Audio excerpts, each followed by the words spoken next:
On July 12, 1943, Soviet tank brigades at Prokhorovka suffered catastrophic losses against 43 Tiger tanks, whose 100mm frontal armor rendered existing 76mm guns ineffective beyond 500 meters, creating an engagement envelope where German heavy armor destroyed Soviet tanks while remaining invulnerable to return fire. The mathematical impossibility had emerged 8 months earlier when Tigers first appeared near Leningrad. Soviet anti-tank weapons required close-range flanking shots against armor that could kill at twice their effective penetration distance. The crisis demanded an immediate solution capable of defeating the Reich's most expensive tanks through industrial mathematics, rather than tactical brilliance. A weapon so fundamentally adequate, it could be manufactured faster than Germany could build the armor it was designed to destroy. The mechanical crisis extended beyond individual engagements. Operation Uranus, launched November 19, 1942, exposed Soviet inability to neutralize German fortifications without exposing towed artillery crews to devastating counterfire.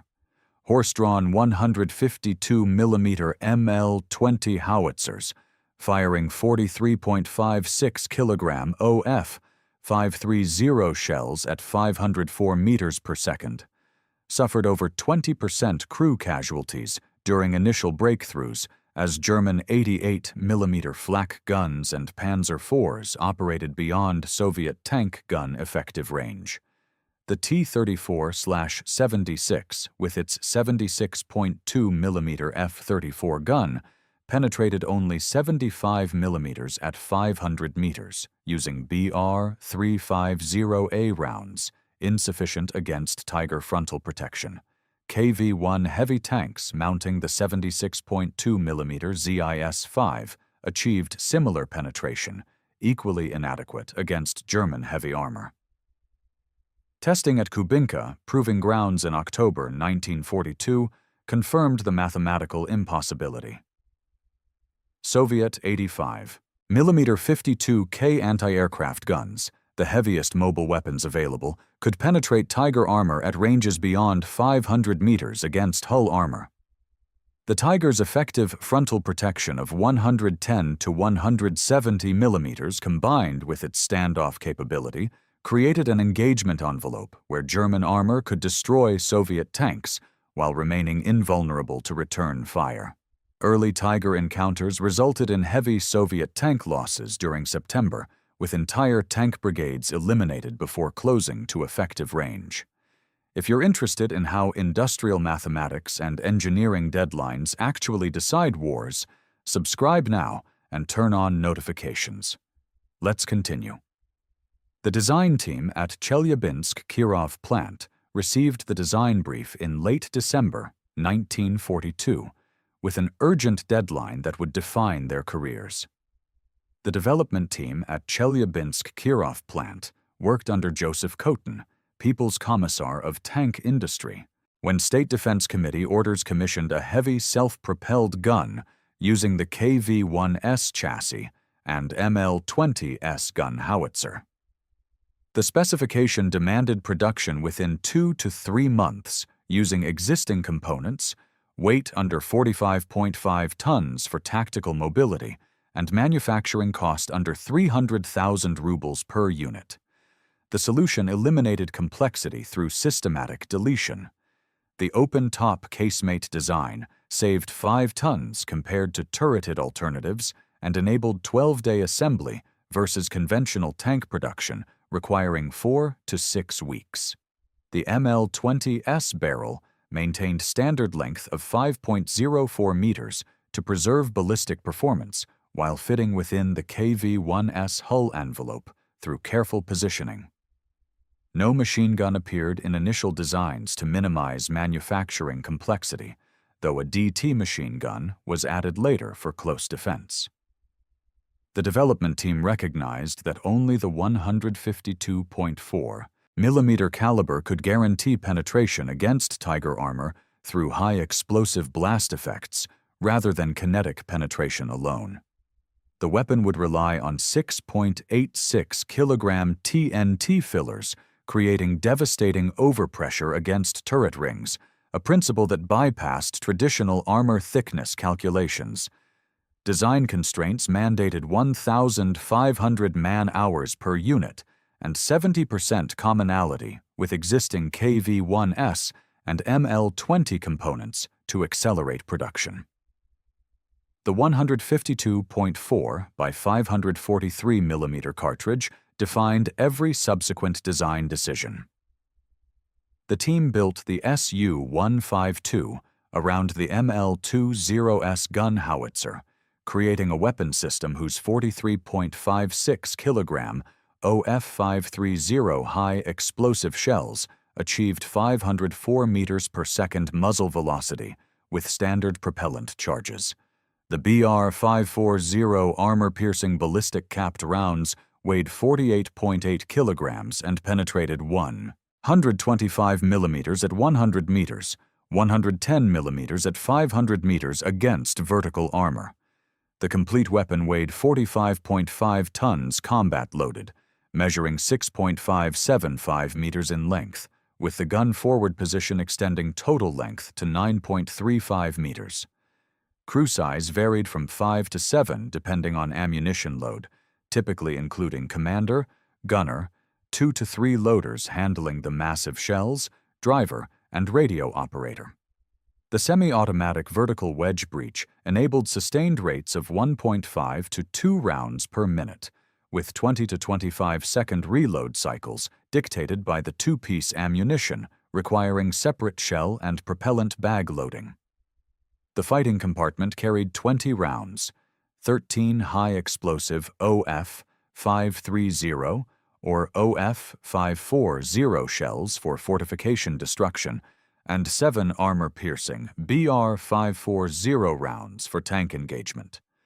High-explosive shells demolished concrete bunkers through 6 kilogram TNT equivalent blast effects, while armor-piercing variants relied on kinetic penetration through hardened steel cores.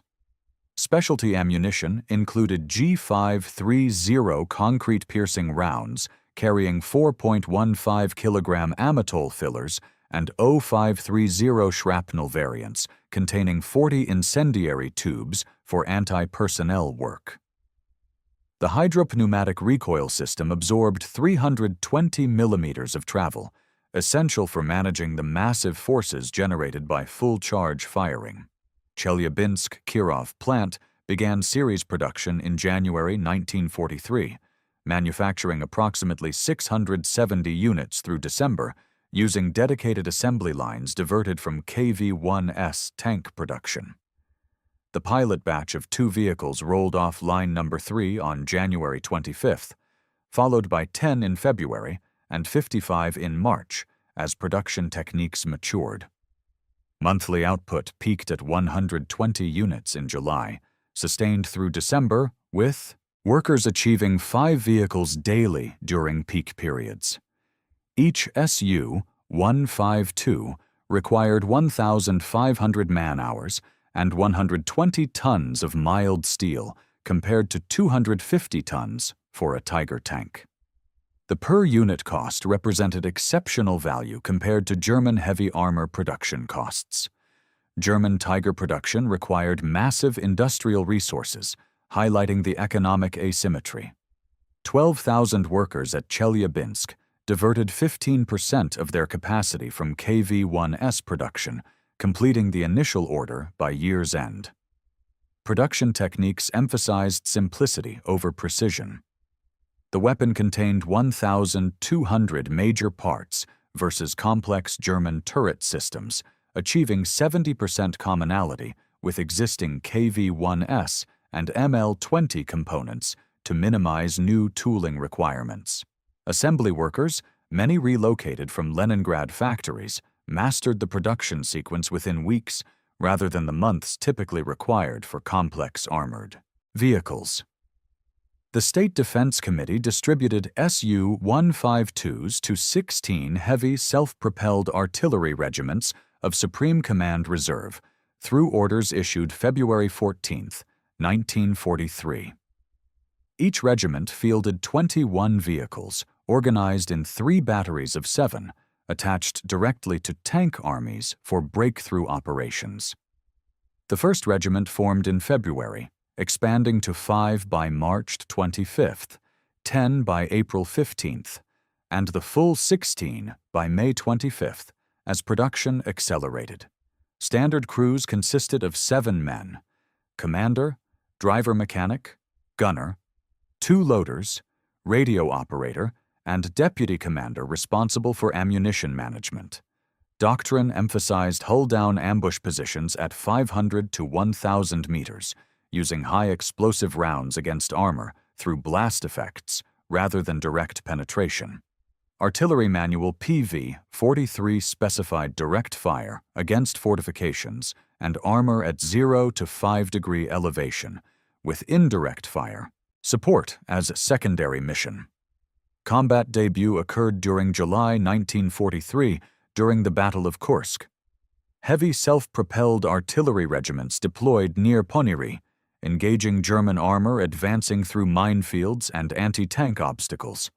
War diary entries from July record destruction of German armor, including assault guns, medium tanks, and several Tigers destroyed between July 8th and 18th. Total claims reached approximately 25 tanks, earning the unofficial designation Beast Killer from impressed infantry observers. Heavy self-propelled artillery regiments achieved similar results at Prokhorovka on July 12th, destroying several Tigers and Panthers during the massive tank engagement. After-action reports documented the weapon's devastating effectiveness. High explosive rounds at 400 meters range damaged Tiger optics and mantlets, while creating lethal spall and overpressure effects within turrets. The 6.86 kilogram TNT fillers created blast zones lethal to any crew within the turret, regardless of armor thickness. Operation Bagration, from June 22nd through August 19th, 1944, demonstrated sustained effectiveness against German heavy armor. The 72nd Guards. Heavy self-propelled artillery regiment obliterated 12 Tigers near Mogilev, using ambush tactics from concealed positions. Crews allowed German columns to advance past their positions, then engaged side and rear armor, where even high explosive rounds achieved devastating results against 30 to 50 millimeter protection. German recognition of the Su-152 threat emerged through field intelligence reports dated July 20th, 1943. Field reports identified the weapon as a major threat requiring immediate countermeasures, noting the devastating effectiveness of Soviet 152 mm self-propelled guns against Tiger armor through blast effects. The assessment prompted immediate armor modifications and tactical doctrine changes across German heavy tank units. Tiger variants received wire mesh Scherzen side skirts, adding weight to combat load, plus Zimmerit anti-magnetic paste coating applied from August 1943. These modifications required additional steel allocation and manufacturing resources, representing increased production costs to counter a weapon the Soviets manufactured for relatively low cost. Each Tiger retrofit required 2,000 additional man-hours, straining German workshop capacity already overwhelmed by battle damage repairs. Tactical doctrine shifted to increased engagement ranges per field reports issued September 1943. Panzer Army Group Center reports from August noted that Su-152 Beast Killer renders Tiger frontal immunity obsolete at normal combat ranges, recommend spaced armor installation, and minimum engagement distances of 2 kilometers. The countermeasures represented massive industrial investment to neutralize a weapon system designed for rapid, low-cost production. Soviet claims reached approximately 100 German heavy tanks by 1944 across 12 active regiments, though these figures likely include overcounting typical of wartime records. The 1,541st Regiment alone claimed 25 tanks during its Kursk debut, while other regiments achieved similar ratios during subsequent operations. Named engagements included 30 tank kills at Kursk, 25 during Bagration, and extensive fortification destruction during the Berlin offensive. The weapon became obsolete against King Tiger tanks entering service in late 1943, whose 150mm frontal armor reduced BR-540 penetration to 100mm at 1,000 meters.